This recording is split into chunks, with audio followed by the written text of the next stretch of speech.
Selamat pagi pemirsa.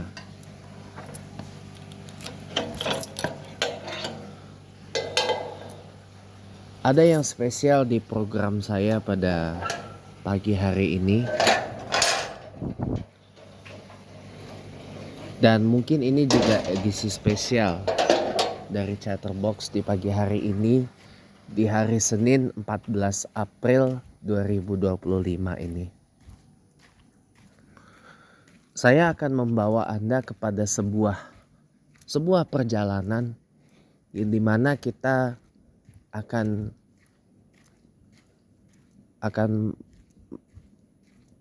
selama perjalanan ini mungkin kita perlu membuka otak kita, membuka kepala kita dan membuang seluruh perasaan kita. Ya. Selama ini kan kita sering banget mendengarkan ucapan-ucapan seperti kita tidak tahu kita dilahirkan seperti apa. Kita tidak tahu kita dilahirkan sebagai orang apa, di keluarga yang seperti apa, di mana kita dilahirkan, warna kulitnya seperti apa, warna rambutnya seperti apa, di tempat yang seperti apa, di lingkungan yang seperti apa, dan sebagainya, ya kan? Nah, mari kita mulai perjalanan yang panjang ini dengan satu kata yang sederhana yang harus kita pahami bersama-sama untuk memulai sebuah perjalanan yang panjang ini. Sampai akhirnya kita akan tahu konklusi dan titik ketibaan dari perjalanan panjang ini. Ya. Persiapkan mental Anda, persiapkan pikiran, akal sehat, logika, nalar Anda, dan persiapkan perasaan Anda, karena pasti sebagian besar dari Anda akan terguncang dengan statement dari saya ini. Sebelumnya saya disclaimer dulu. Saya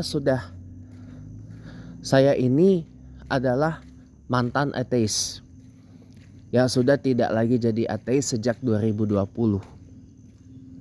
Alias kembali ke agama lahir saya, yaitu Islam. Tapi ada satu sisa dari paham ateis saya yang masih saya bawa sampai hari ini, yaitu tentang predestiny. Ya.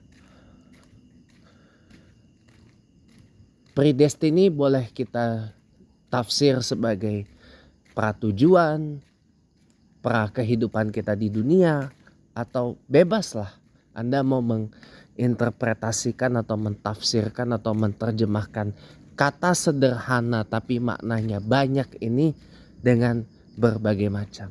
Tapi predestiny ini jugalah yang membuat hidup ini jadi banyak misteri.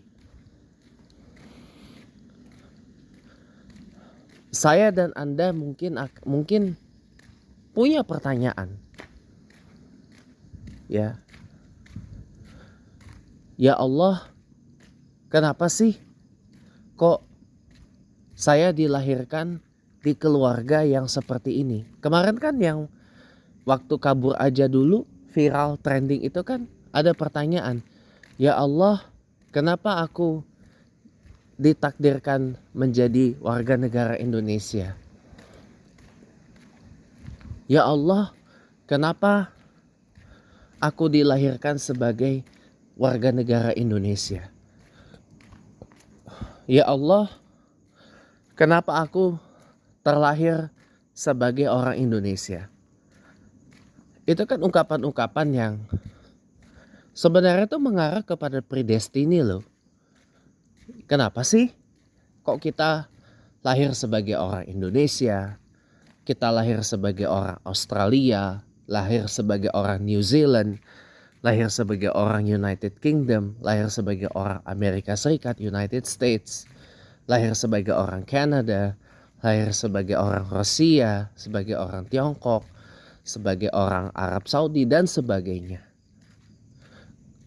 Atau nih, kenapa sih kita lahir di orang tua yang beragama Islam, orang tua yang beragama Kristen Protestan, Kristen Katolik, ya, Kristen Ortodoks, Kristen Advent, Kristen Saksi Jehovah, Kristen Unitarian dan sebagainya. Terlahir di orang tua yang beragama Hindu, Buddha dan sebagainya. Kenapa sih kita lahir punya kulit sawo matang, kulit putih, kulit hitam, kulit coklat, bola matanya ada yang hitam, biru, abu-abu, hijau, kuning, ya, rambut warnanya hitam, kuning, coklat dan sebagainya, ya. Kemudian kenapa sih kita punya rambut itu ada yang lurus, ada yang keriting, bentuk kepala, ada yang oval, ada yang kotak, ada yang bulat, ya. Ada yang membentuk seperti tanda love, tanda cinta gitu kan, dan sebagainya. Ada orang yang memang ditakdirkan punya postur badan yang tinggi, postur badan pendek, dan seterusnya. Ya. Lalu kenapa kok ditakdirkan ada hewan ternak, hewan buas atau hewan buas, hewan pemangsa, hewan reptil, ya. Dan banyak lagi. Ada hewan karnivora, omnivora, herbivora, ya. Dan banyak lagi. Bahkan ada hewan amfibi dan banyak lagi, ya.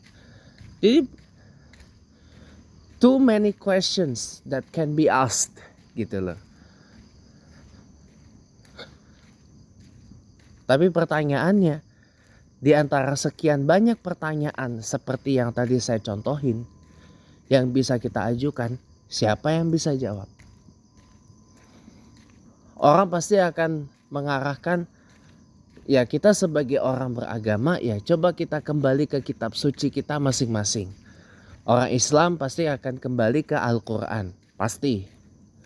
Orang Kristen pasti akan kembali kepada Bible dan Gospel atau Injil atau Alkitab sebutnya. Orang Judaism pasti akan kembali ke Torah. Orang Hindu, Buddha, Shinto dan sebagainya pasti akan kembali kepada scriptures in their holy books, kepada naskah di kitab sucinya masing-masing. Ya. Nah, pertanyaannya, kalau kita sudah kembali ke kitab suci, emang udah ngejawab semua? Jawabannya adalah belum, teman-teman. Belum cukup. Lalu kalau kitab suci belum cukup, terus kita harus ngapain? Apakah kita harus melakukan eksplorasi ilmiah gitu? Eksplorasi ilmiah seperti yang dilakukan oleh Richard Dawkins yang meneliti fosil ini dan itu, meneliti alam semesta dan sebagainya itu. Apakah kita akan menemukan jawabannya dari apa yang seperti dilakukan oleh Richard Dawkins itu? Belum tentu juga. Belum tentu juga. Lalu kalau kita lakukan seperti yang dilakukan oleh almarhum Christopher Hitchens.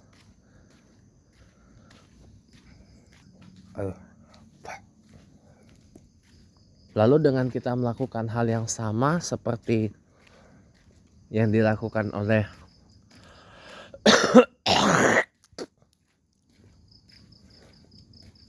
mendiang Christopher Hitchens, atau menggali lewat jalur filsafat,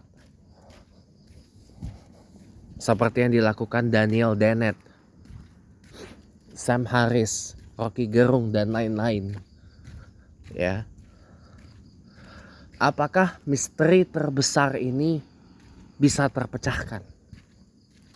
Jawabannya juga belum tentu. Lalu siapa yang bisa memecahkan misteri terbesar ini? Yang bisa memecahkan misteri terbesar ini adalah yang membuat misteri itu sendiri. Jawabannya itu, teman-teman. Yang bisa menjawab semua pertanyaan-pertanyaan itu adalah siapa yang membuat kita bertanya seperti tadi.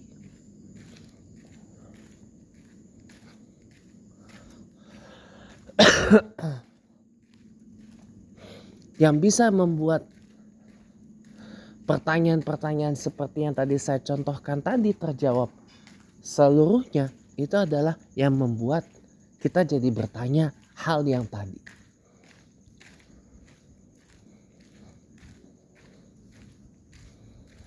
Siapa lagi kalau bukan Tuhan itu sendiri atau Allah itu sendiri?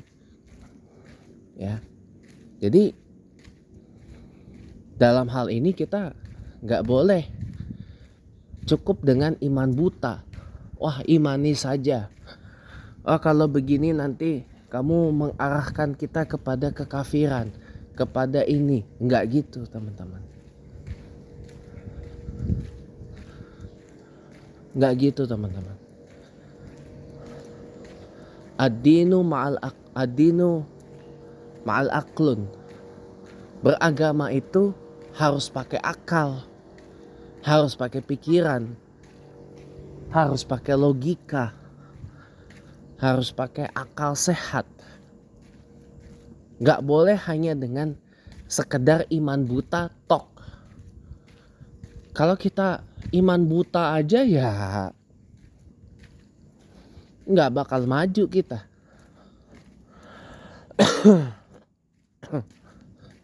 Diajarinnya udah pasrah aja. Toh kan kita juga punya pertanyaan, ya Allah, kenapa sih kok ada orang yang kaya tapi ada juga orang yang miskin? Siapa yang bisa menjawab pertanyaan itu? Ya Allah sendiri. Atau kenapa sih engkau tidak mengirimkanku ke keluarga miliarder, keluarga kaisar, keluarga sultan, keluarga raja, keluarga miliarder, triliuner, kuadriliuner misalkan. Nah, dalam perjalanan panjang ini, ya, dalam perjalanan panjang ini, ya, kita akan ketemu banyak hal yang mungkin akan mengejutkan kita, yang mungkin akan mengguncangkan kita, yang mungkin bisa jadi itu adalah jawaban dari sebagian pertanyaan-pertanyaan kita, bahkan semua pertanyaan-pertanyaan kita tentang bagaimana kehidupan kita sebelum di dunia ini, gitu. Dan yang pasti yang saya minta cuma satu. Selama dalam perjalanan panjang ini kita tidak boleh yang namanya kejang-kejang. Kita tidak boleh yang namanya mudah baperan, apalagi emosian. Ya. Ingat, perjalanan kita panjang untuk mendapatkan apa yang menjadi titik akhir, destinasi akhir kita, yaitu jawaban dari kata predestiny itu sendiri. I hope you enjoy the long cast. Selamat menikmati perjalanan panjang menggali predestiny kita. Terima kasih telah menonton dan stay wise, teman-teman.